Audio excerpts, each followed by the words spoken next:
అండి అందరికీ నమస్కారం. వెల్కమ్ బ్యాక్ టు గుడివాడ వంటలు. నేను మీ శంషాద్ని. ఈరోజు మన రెసిపీ వీడియో వచ్చేసి మా నాయనమ్మ గారి పద్ధతిలో మామిడికాయ రోటి పచ్చడి. వేడి వేడి అన్నంలో కొద్దిగా నెయ్యి వేసుకొని తింటే ఉంటుంది. ఆహా ఏమి రుచి అనాల్సిందే.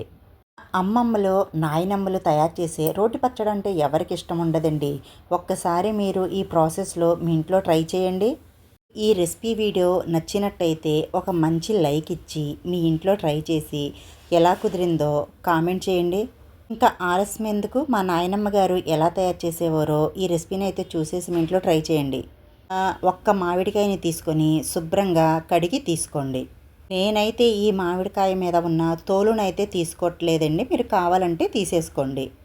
ఇక్కడ నేను ఒక్క మామిడికాయకైతే 15 దాకా ఎండుమిర్చిని అయితే తీసుకున్నాను. మీరు మీ స్పైసీనెస్ని బట్టి ఎండుమిర్చిని తీసుకోండి. ఇప్పుడు ఈ మామిడికాయని కట్ చేసుకొని చిన్న చిన్న ముక్కలుగా కట్ చేసుకోండి. అమ్మగారైతే దీని మీద తోలునైతే తీసేవారు కాదు ఫ్రెండ్స్, అందుకే నేను అదే ప్రాసెస్లో చేసి చూపిస్తున్నాను మీకు.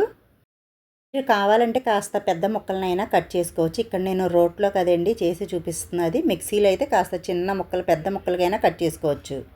చేసుకున్న మామిడికాయ ముక్కల్ని కాసేపు పక్కన పెట్టేసుకుందాం. ఇప్పుడు ముందుగా స్టవ్ ఆన్ చేసుకొని స్టవ్ మీద కడాయి పెట్టుకొని 1 టేబుల్ స్పూన్ దాకా ఆయిల్ని వేసుకోండి. 1/2 టీ స్పూన్ దాకా మెంతులు, 1 టీ స్పూన్ దాకా జీలకర్ర, 1/2 టీ స్పూన్ దాకా ఆవాలు, 1 టీ స్పూన్ దాకా పొట్టు ఉన్న మినపప్పును తీసుకోండి. ఇవి కాస్త వేగిన తర్వాత 15 నుంచి 20 దాకా ఎండుమిర్చిని తీసుకోండి. ఒక్కొక్కసారి మామిడికాయ అనేది పులుపు ఎక్కువగా ఉంటుందండి, ఒక్కొక్క మామిడికాయ అనేది పులుపు తక్కువగా ఉంటుంది. దాన్ని బట్టి మీరు ఎండుమిర్చిని తీసుకోండి. మిర్చి కూడా చక్కగా వేగిపోయిందండి. ఇప్పుడు మనం స్టాప్ చేసేసుకొని పక్కన పెట్టుకుందాం. ముందుగా ఒక రోలుని తీసుకొని శుభ్రంగా కడిగి తీసుకోండి. ఇప్పుడు ఈ రోట్లో మనం ముందుగా ఫ్రై చేసి పెట్టుకున్న ఈ ఎండుమిర్చిని వేసేసి దంచుకోండి. ఎండుమిర్చి అనేది కాస్త మెత్తగా దంచుకున్న తర్వాత ఇప్పుడు మీరు తినే రుచికి సరిపడినంత ఉప్పును వేసుకోండి. ఉప్పు మీ టేస్ట్ని బట్టి మీరు వేసుకోండి. ఉప్పును వేశాక ఒక 4-5 వెల్లుల్లి రెబ్బల్ని పొట్టు వలవకుండా వేసుకొని దంచుకోవాలి. మెత్తగా దంచుకోండి. ఇవి దంచుకునేటప్పుడు మంచి సువాసన అయితే భలే వస్తుంది ఫ్రెండ్స్. ఇలా మెత్తగా దంచుకున్న తర్వాత మనం ముందుగా కట్ చేసి పెట్టుకున్న ఈ మామిడికాయ ముక్కల్ని వేసేసి మెత్తగా నిదానంగా దంచుకోండి.